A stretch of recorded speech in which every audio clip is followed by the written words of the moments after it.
I was reading the Bible. I do read the Bible, actually. I was reading the Bible the other day, and I came across this extraordinary story in Mark that we often dismiss because it just seems to be a conventional part of the narrative. But as I read it again, it struck me that it has huge significance. Jesus, at the beginning of his ministry, was walking by the Lake of Galilee, and he comes across a couple of men, fishermen, who are tending their nets. And of course, Jesus says to them, "Come with me, if you will. Come with me, if you will, Simon and Andrew, and I will make you fishers of men." And without hesitation, they left their boat and they followed him. And then he walks on a little further in their company, and he comes across two other individuals, James, the son of Zebedee, and his brother John. And they're actually overhauling the boat that they used to fish in, and they have their father with them and the hired men. And Jesus says, "Come and join me." And without hesitation, they went off to follow him. It's sort of an unexceptional story in a sense, because every great teacher, one must presume, one supposes, gathered disciples. I'm sure the Buddha did it. I'm sure Muhammad, blessed be his name, did the same thing. It's not unusual, but when you think about what that actually meant, to leave your livelihood in those days, to leave the village in which your family had lived for generations, to leave the village in which you were probably obliged to remain by the authorities for the rest of your life, because they wanted to tax you. Things haven't changed that much.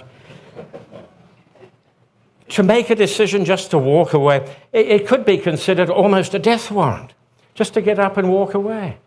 They didn't have cell phones. You know, I couldn't call Mom and say, "Hey, I'm down by the Highway 25 over by Jerusalem here. Come and pick me up, will you?" Because, no, there are no dollar hamburgers available on corners. I mean, it's an irrevocable step that these men took, and how it must have changed their lives.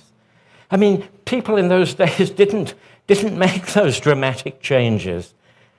They just didn't. Life was meant to be stable and relatively changeless. And yet they must have seen something in Jesus, obviously they did, which persuaded them that it was time to change, to move on, to seek new experiences. Maybe never see their families or their home villages again. An extraordinary event when you come to think of it. And I think of the role that change plays in our own lives and how we respond or react to change. Some of us welcome it, some of us dread it. All of us shall encounter it. So what does change mean? Can we place it in some kind of perspective? The ancients, of course, were fascinated by change. The ancient Greeks observed nature just as the ancient Hawaiians on these islands did. And they saw change in nature. And the Greeks came up with a couple of words to explain these changes that they saw about them. They called them meta, which in Greek, ancient Greek, means after, and morphe, which is form, after the form. Metamorphosis. It's a long word, long two words if you want.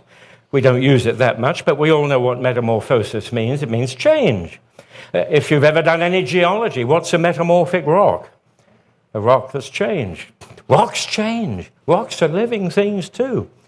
Scientists are just dabbling in something called panpsychism, which seems to suggest what we in Unity have said for 150 years, that we live in an intelligence. Perhaps we live in a mind. Maybe that's the image likeness we share with God. Mind, the capacity, the power to create. But of one thing I am certain, and sometimes regrettably certain, change, paradoxically perhaps, is the only constant in life. Change, change, change. When I was growing up, it took me a while to recognize that change was going to be a part of my life, to learn to embrace it and to understand that no growth came without it. I had, as I say, a relatively stable upbringing for the first few years of my life. My mother made sure breakfast was on the table before I went to school. Would that she were here now. She probably would insist on the same thing. My dear wife tries, but not with the same degree of authority.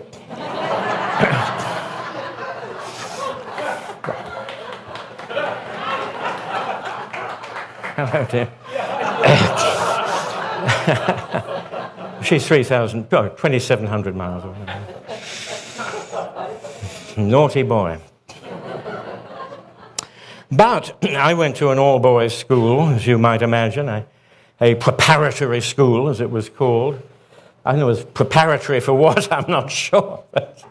But we used to learn parts for plays. We used to act in plays. It was thought helpful to us, and we learned literature that way. And of course, you know absolutely that it had to be Shakespeare, don't you? Of course, an all-boys school, and some of us had to play female parts. I played Portia at one time in The Merchant of Venice.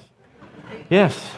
The quality of mercy is not strained. It droppeth as a gentle rain from heaven upon the place beneath. 'Tis twice blessed. I really went overboard on that, but I was much older at that time. I started out as a mere page, as a mere herald, I think in Henry V or something like that. But it was a very important moment for me. I was about 8, and I had to wear a tabard. Do you know, there were some people, I was amazed this morning, who knew what a tabard, Marge knew what a tabard was. How interesting, you must tell me more.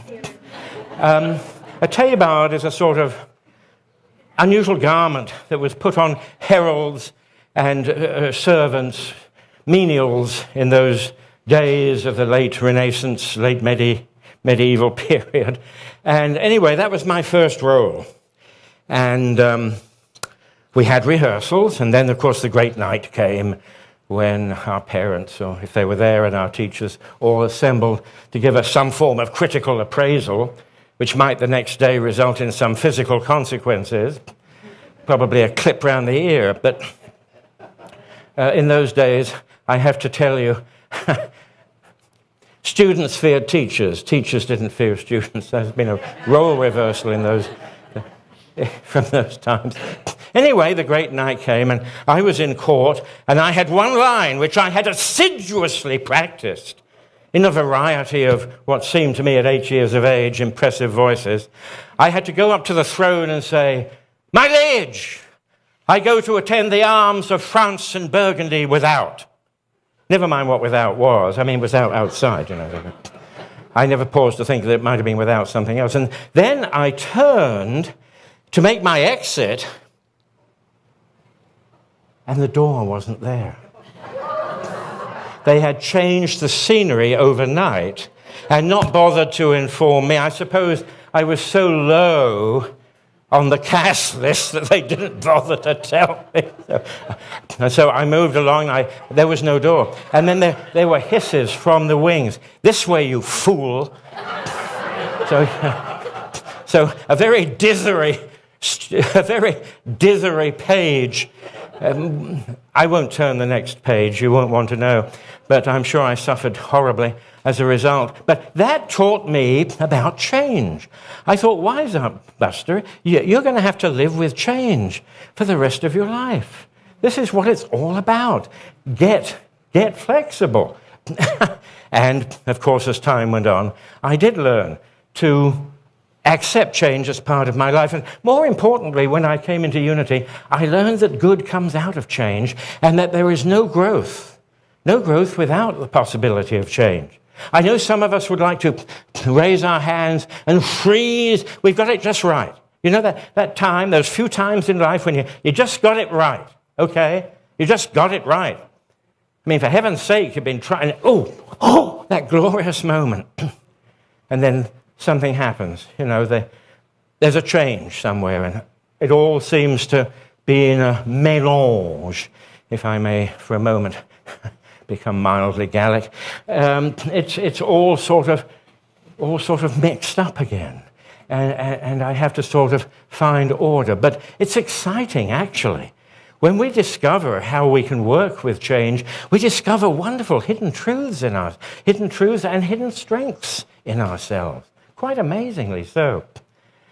And I work a lot, or have worked a lot, with young people in the university. Some of you know I taught philosophy and history, and I've been troubled by many young people who find it difficult to accommodate change. They're afraid of it. Maybe they're afraid of their own capacities, as many of us are when we're young. Oh, I haven't the courage, I haven't the strength, I haven't the intelligence, I haven't the ability, I haven't the smarts. No, they do have them, all of those things. They need to reach down and have the courage to go forward.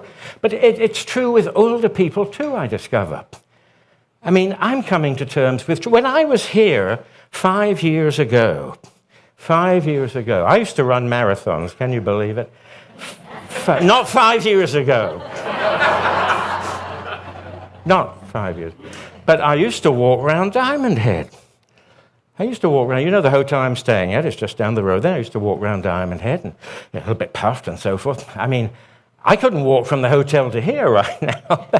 That's a change, but I accept it. You know, that's what happens. The body tends to age, as we all know. But there are changes that we have to accept as we grow older. Sadly, perhaps the loss of a loved one with whom we've been so intimate over so many years.